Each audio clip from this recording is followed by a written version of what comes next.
ఉపరాష్ట్రపతి ఎన్నికకు సర్వం సిద్ధమైంది. మంగళవారం జరగనున్న ఎన్నిక కోసం అన్ని ఏర్పాట్లు చేశారు. రేపు ఉదయం 10 గంటల నుంచి సాయంత్రం 5 గంటల వరకు పోలింగ్ జరగనుండగా సాయంత్రం 6 గంటలకు లెక్కింపు జరగనుంది. లెక్కింపు పూర్తి కాగానే ఫలితాలను వెలువరించనున్నారు. ఈ ఎన్నికకు దూరంగా ఉంటామని బీఆర్ఎస్, బీజేడీలు ప్రకటించాయి.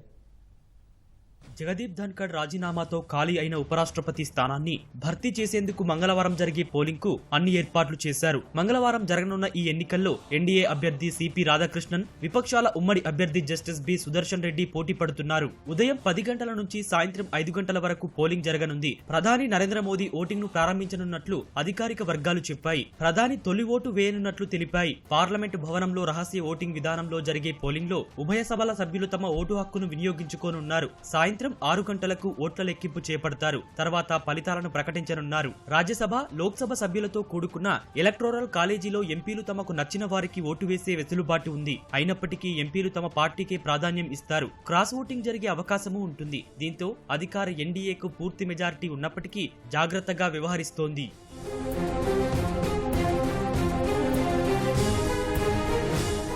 ఎలక్టోరల్ కాలేజీలో లోక్సభలో 542, రాజ్యసభలో 239 మంది సభ్యులు కలిపి మొత్తం 781 మంది ఉన్నారు. ఇందులో ప్రతి సభ్యుడి ఓటు విలువ ఒకటిగానే ఉంటుంది. మెజారిటీ మార్క్ 391 కాగా అధికార ఎన్డీఏ కూటమికి ఇప్పటి వరకు 425 సభ్యుల బలం ఉంది. 11 మంది సభ్యులున్న వైసీపీ పార్టీ ఎన్డీఏకే మద్దతు ఇవ్వాలని నిర్ణయించడంతో మెజారిటీ పెరిగింది. దీంతో ఎన్డీఏ కూటమి అభ్యర్థి సిపి రాధాకృష్ణన్ గెలుపు ఖాయంగా కనిపిస్తోంది. అటు విపక్షాల ఇండీ కూటమికి 324 మంది బలం ఉంది. కొన్ని పార్టీలు మద్దతిచ్చినా విపక్ష అభ్యర్థి విజయం సాధ్యమయ్యేలా కనిపించడం లేదు. అటు ఈ ఎన్నికకు దూరంగా ఉంటామని బీఆర్ఎస్, ఒడిశాకు చెందిన బీజు జనతాదళ్, బీజేడీ ప్రకటించాయి. దీంతో బీఆర్ఎస్ 4, బీజేడీ 7 సభ్యులు ఓటింగ్ లో పాల్గొనే అవకాశం లేదు. శిరోమణి అకాలీదళ్, జోరం పీపుల్స్ మూవ్మెంట్, మిజోరం వంటి పార్టీలకు ఒక్కో సభ్యుడు ఉన్నారు. విపక్షాల అభ్యర్థికి మద్దతు ఇస్తున్నట్లు 10 మంది ఎంపీలు ఉన్న ఆమ్ ఆద్మీ పార్టీ ఆప్ ప్రకటించినప్పటికీ ఎంపీ స్వాతి మాలీవాల్ ఆ పార్టీతో సంబంధాలు క్షీణించిన నేపథ్యంలో ఆమె ఎవరికి ఓటు వేస్తారనే దానిపై స్పష్టత లేదు.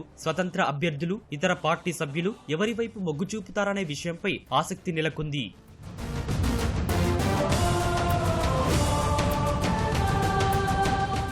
మరోవైపు ఎన్నిక ప్రక్రియపై అవగాహన కల్పించేందుకు ఎన్డీఏ కూటమి, ఇండీ కూటమీలు తమ ఎంపీలతో వేరువేరు సమావేశాలు నిర్వహించాయి. సంవిధాన్ సదన్లోని సెంట్రల్ హాలులో తమ ఎంపీలతో భేటీ నిర్వహించి ఈ ఎన్నికలో ఓటు వేయాల్సిన పద్ధతిని, పాటించాల్సిన విధి విధానాలను సభ్యులకు ఇండీ కూటమి వివరించింది. సమావేశం అనంతరం వారికి మాక్ పోల్ నిర్వహించారు. తమ కూటమి బలంగా ఉందని, ప్రతిపక్షాలు పూర్తిగా ఐక్యంగా ఉన్నాయని విపక్ష ఎంపీలు అన్నారు. మెజారిటీ మార్జిన్ తక్కువగా ఉందని, అందువల్ల తమ అభ్యర్థి జస్టిస్ సుదర్శన్ రెడ్డి గెలుస్తారని విశ్వాసం వ్యక్తం చేశారు.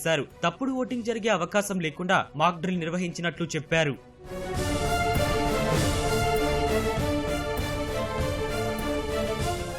పార్టీలకు అతీతంగా ఆలోచించి ఓటు వేయాలని విపక్షాల ఉమ్మడి అభ్యర్థి జస్టిస్ సుదర్శన్ విజ్ఞప్తి చేశారు. 100% ఈ ఎన్నికల్లో గెలుపు తనదేనని ధీమా వ్యక్తం చేసిన ఆయన జాతీయ ప్రయోజనాలను దృష్టిలో పెట్టుకుని ఓటు వేయాలని కోరారు. ఈ వ్యాఖ్యలపై స్పందించిన ఎన్డీఏ అభ్యర్థి సిపి రాధాకృష్ణన్ ప్రతి ఒక్కరూ దేశం పట్ల మాత్రమే ఆసక్తి చూపుతున్నారని వ్యాఖ్యానించారు.